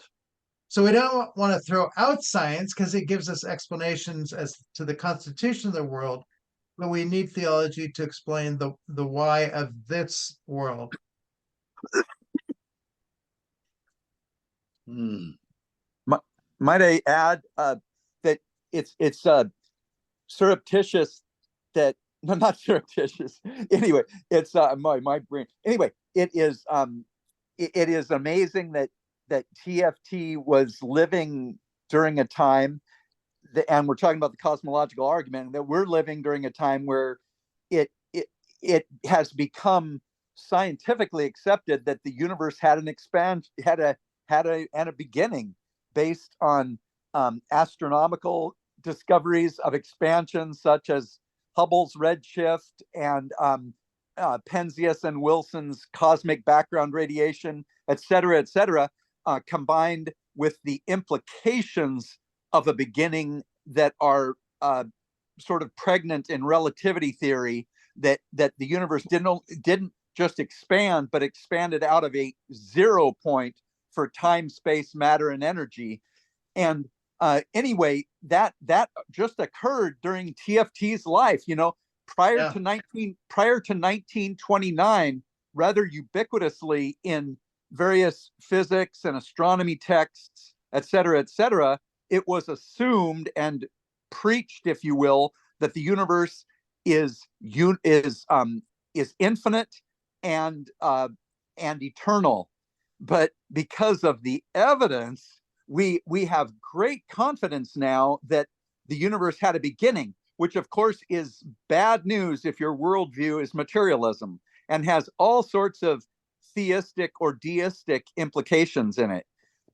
Anyway, that it's as a backdrop for what we're talking here, it was considered foolishness scientifically to think that the universe had a beginning prior to about 1929, with Hubble starting to see the universal recession of galaxies.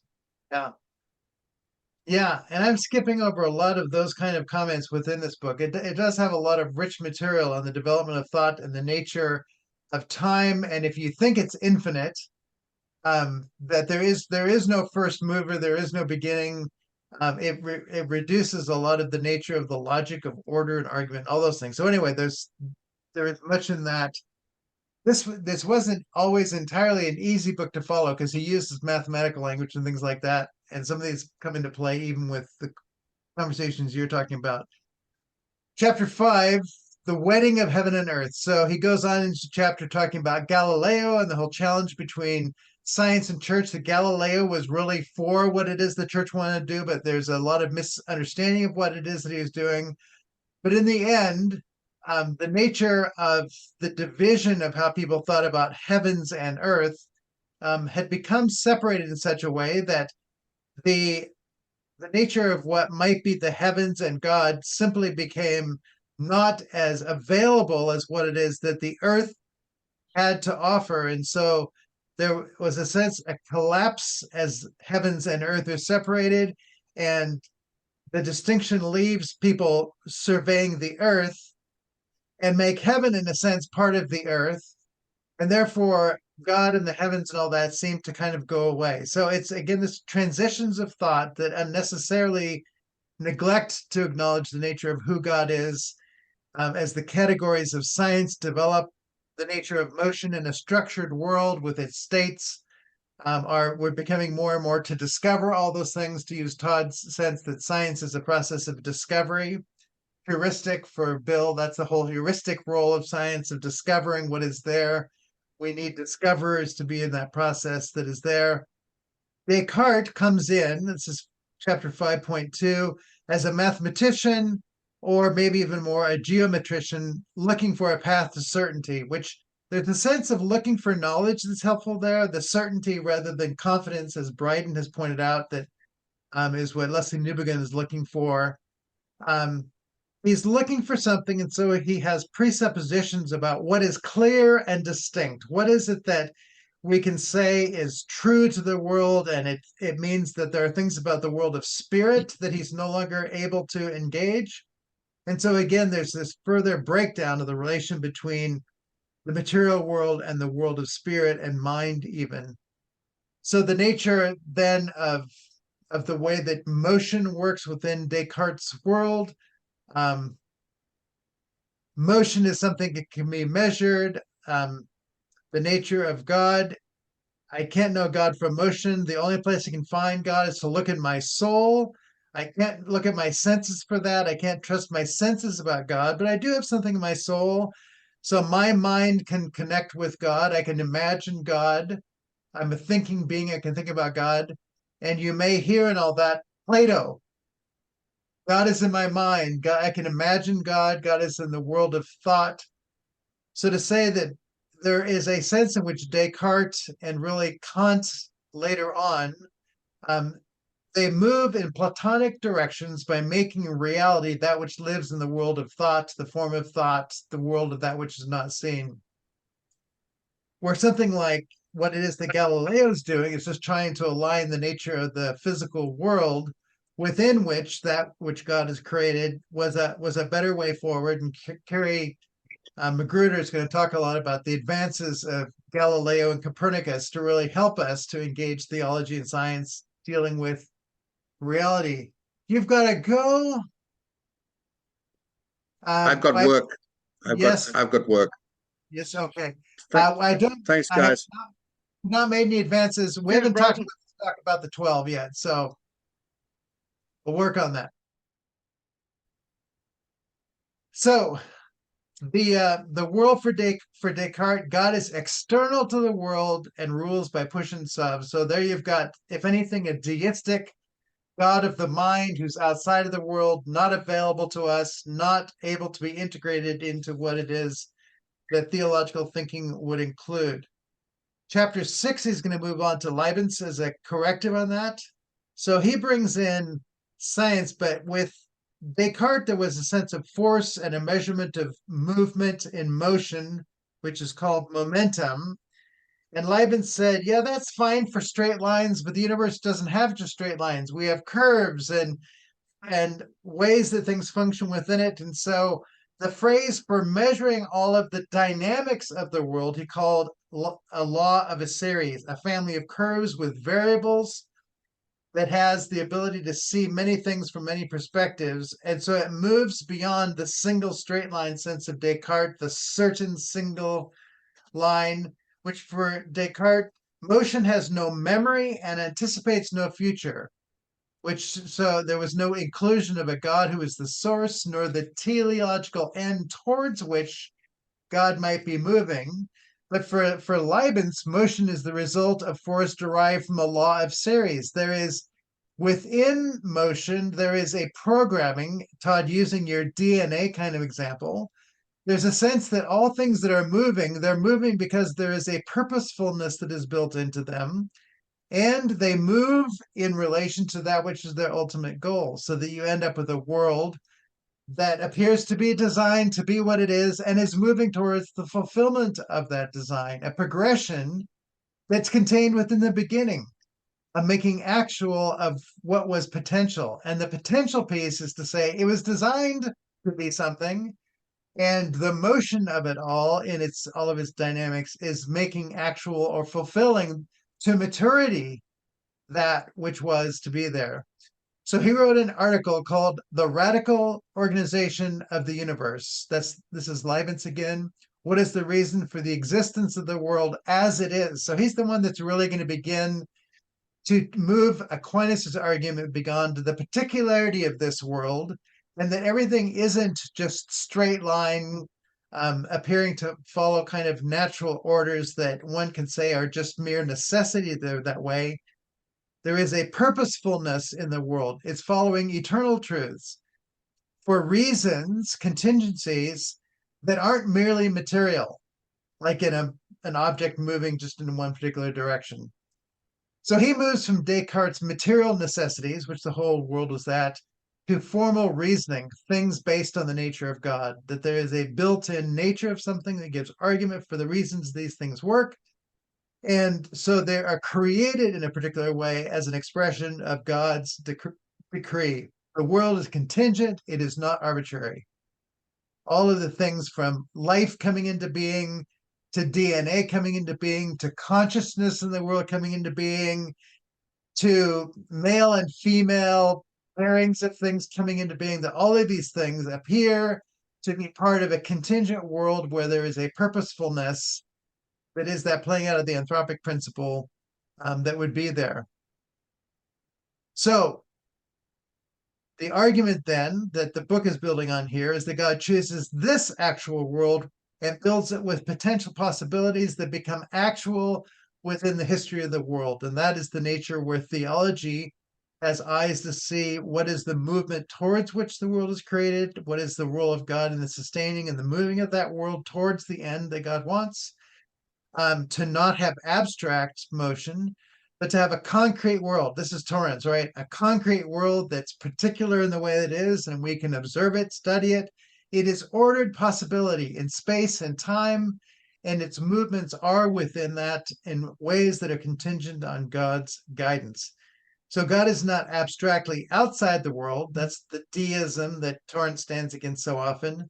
But God is concretely written himself in to the involvement in the world, sustaining in him we move and breathe and have our existence, because he's embedded himself in relation to the world to sustain it, to give it meaning and purpose, moving it towards its end. The reason for creation is that it's been determined to be that because God will choose the best possible world, and that's exactly what we live in. So the world has rationality, and Leibniz wanted to say that is because there is a necessity to at least consider that God had to do that it couldn't be mere chance. And even to use the word necessity would be obeying the will of something that gave it a necessary to be that. So God acts with wisdom and for the best of this world. Chapter 7, then the final chapter, creation and scientific explanation and cosmological argument. Today, the nature of the world as we find it is a world in which we see that it's an ancient world, but it had a beginning and it's expanding. And the science of our day is able to discuss the nature of the world as something that is complex, and that faith and science both are affirming we have a world that is expanding. It does have a beginning. It is ordered. Explanations are needed to understand why it is the way it is to be this world. And if science is going to be in the explanation business, it either has to give an explanation or it has to say it's outside of what it is from the place that I stand to be able to answer it. There was one point in the book where he talked about living in a house on one floor, and that's kind of the floor of the world we live in, and you get used to living in that floor. But the one who built the house lives upstairs. And so you can go up and visit and come back down. But the world as we have it today, in many ways, it's forgotten there's an upstairs and that the person who built the world lives upstairs. It doesn't make the upstairs go away. It just means that you've forgotten where the stair is. I think a little bit of George MacDonald has in some of his stories, the grandmother who lives up the stairs and all that. It's a little bit of the model of what he's talking about here.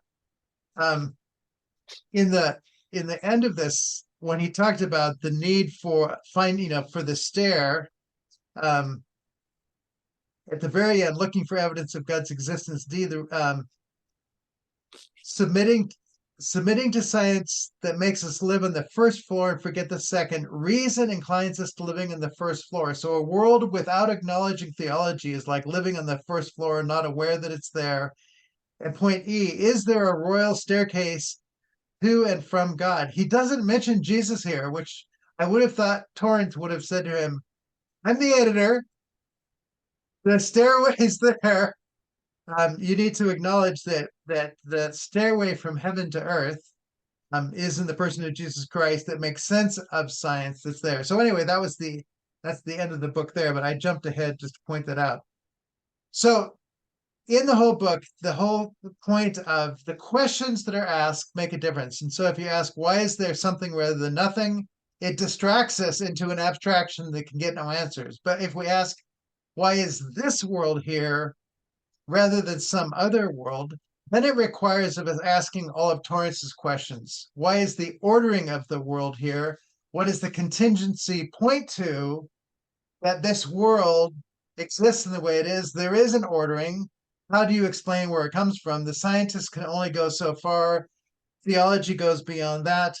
The nature of the world as we find it has a complexity built into its structure, i.e. Leibniz's potentiality that is built into it, where the world as we find it is laden with potentiality that works towards a telos, which again, Carvin is going to say, that just moves the discussion beyond to say, you can't just not explain these things. I don't want to answer that question, why the world has so much potential, why the potential moves towards points of maturity and development. And therefore, the role of theology to say, well, I can't say everything you say, but I do have answers for the things that you don't. There is a God who created the world. That God created the world with potential. It's moving in the direction that he created to live in. we are created as persons within that world to know that world. And theology gives to humans a knowledge about the world as God has created it, so that we might live with God and the world and one another in ways that are consistent with what it is that God has made. So,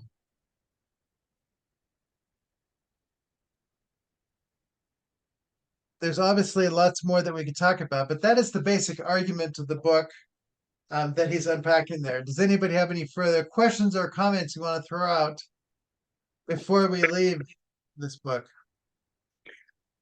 Well, sorry for wasting time about the dumb cosmological argument question. I was thinking, gosh, this isn't the ontological argument, and I was completely confused. Anyway, sorry about that.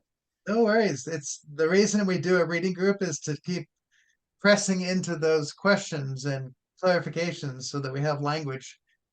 And we want to understand Torrance better, and also the bigger conversation Torrance was in. So all of these arguments are part of that conversation. And to say largely Aquinas's arguments aren't taken as proofs because they aren't supposed to be proofs, as you're saying, Todd. But they are openings for conversations. And this book is trying to move the conversation into greater clarity to say, we can't avoid the questions that Aquinas raises. And even more clearly, we can't avoid them now because of what the steps are that go beyond these other thinkers.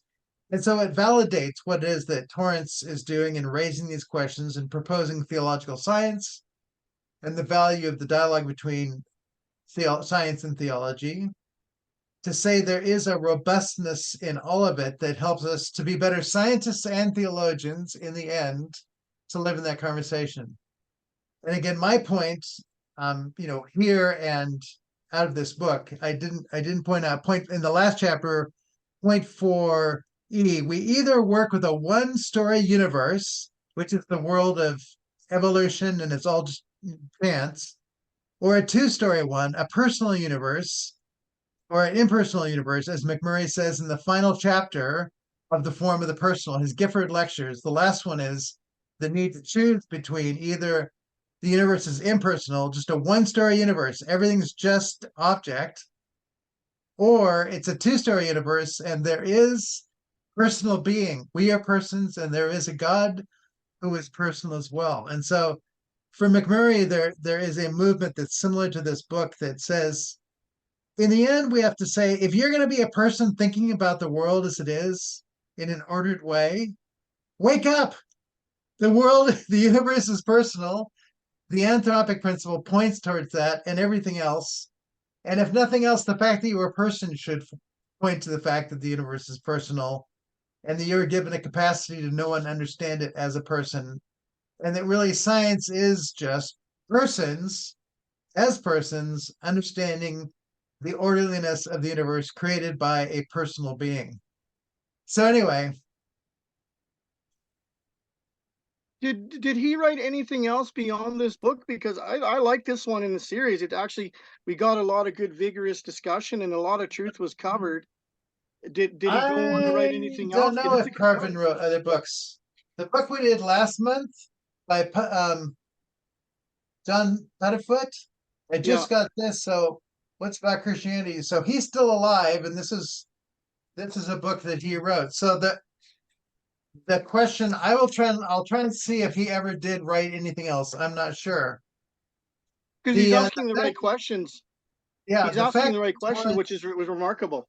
Yeah, found people like this. It's like, how did you find this guy? I mean, he must have been well, especially from where he's coming from. Like, that's what you have to wonder. Like when Tom went on his lecturing about physics and stuff like that, it's like when he came to Edmonton and Calgary to lecture on physics, like, he must have met a lot of really interesting people in a network like that. We just have no idea about that aspect of himself. And to ask them to write books in this series, I mean, it's a pretty prestigious series published by Scottish University Press. The ability to have confidence that they would contribute to the conversation, he must have known them fairly well, and then to be able to bring their work into a conversation, which I'm looking at going next summer to spend a month with Carrie Magruder to do Well, further Edinburgh. research and write an article for Participatio on the 12. So Or all you of are you this- going to University of Oklahoma or are you going to Edinburgh? University of Oklahoma. Okay, yeah, because he's got the big library there too. He's Yep, going he's to got- grab all those books. There's also a fellowship that will pay for coming and staying there and all that too. So anyway, I'm hoping to do that to, further bring the value of what these 12 brought for Torrance and the impact they've had over time as well. It's easy for a series of 12 books like this to just get lost in the sand dunes of time, right? So one of the things I'm doing is saying, Torrance thought this was important. Maybe we should pay attention. And maybe there's still questions that need to continue to grow out of the seeds that were planted here.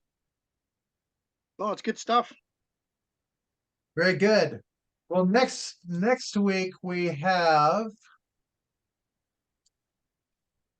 Andrew McGowan, which is one of the chapters out of the book that Mike Hobbit's published on Torrance and the Doctrine of Scripture. And I think he's in the UK. So that should be a good time. Okay, so we have finished 10 of the 12. We have 2 more to go in the series. Actually, Invigorating Andrew stuff. McGowan, Andrew McGowan is actually, I'm pretty sure that's the dude who actually, because I've listened to him lecture at SBL. He's really big on the Lord's Supper. He wrote some good work on the Lord's Supper and the history of it in the church. Okay. Good. Well, many blessings on you all. And it's good to be back. Good to be in conversation. And we'll see you next week. Bye-bye.